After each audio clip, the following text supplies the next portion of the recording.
Bonjour tout le monde, bienvenue à la capsule de cette semaine. Et cette semaine, j'avais envie de vous revenir avec d'autres mythes. Donc, démystifier les mythes, partie 2 aujourd'hui. Donc, en fait, j'en ai deux pour vous aujourd'hui. Je commence avec le premier et on l'entend vraiment souvent parler.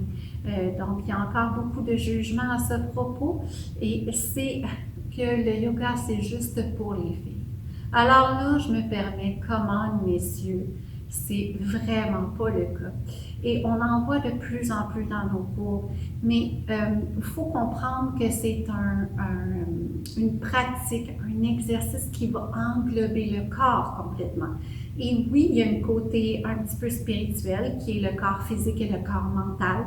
Donc, prendre conscience de qui l'on est lorsqu'on fait nos pratiques. Mais c'est encore plus que ça. C'est très, très, très musculaire. C'est vraiment, il y a beaucoup de cardiovasculaire également.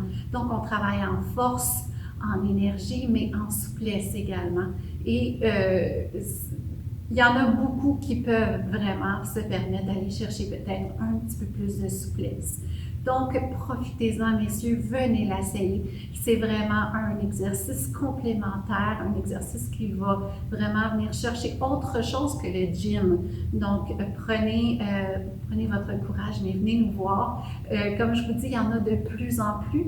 Donc, prenez le temps de venir au moins l'expérimenter et de vous faire une idée peut-être un petit peu plus sur c'est quoi le yoga.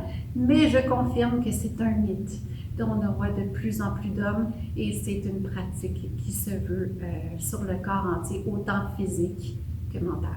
Alors voilà, c'était ma petite bulle aujourd'hui. Deuxième mythe, le yoga, c'est pour les jeunes.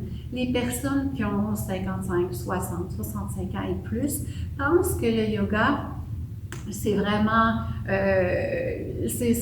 des V inversés ou des postures sur la chandelle ou des postures sur la tête et ils ne se voient pas faire ça. Et non, et là je m'adresse aux personnes qui sont un petit peu plus âgées.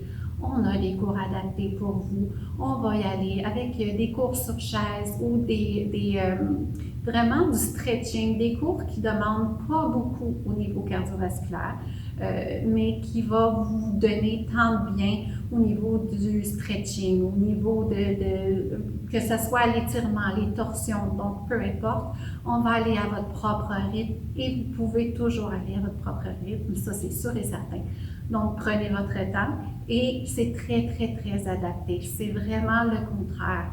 Donc, on va venir travailler vraiment tous les petits bobos. Si on a de l'arthrite, de l'arthrose, on va venir étirer. C'est sûr que ça ne l'enlèvera pas, mais on va pouvoir venir quand même étirer. Donc, un bel étirement pour vous, quelque chose qui est tout en douceur et même peut-être pour les personnes qui sont un petit peu plus actives, on va aller chercher des cours débutants ou des cours doux matinales qui vont vraiment, vraiment venir cibler peut-être une autre clientèle. Donc, voilà.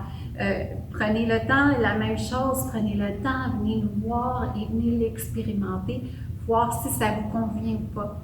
Mais chose est certaine, ça vaut le coup de l'essayer et de voir ce que ça pourrait vous apporter. Alors voilà, c'était les deux mythes d'aujourd'hui et les deux sont complètement faux. Alors messieurs, on vous attend lorsque ce sera l'ouverture du studio. Et pour les personnes plus en âge, eh bien, à nouveau, on vous attend lorsque le studio va rouvrir. Ça va nous faire plaisir de vous conseiller sur les cours qui seraient adaptés pour vous. Alors voilà, passez une super de belle journée. Namaste tout le monde. Big love. Voilà tout le monde. Au revoir.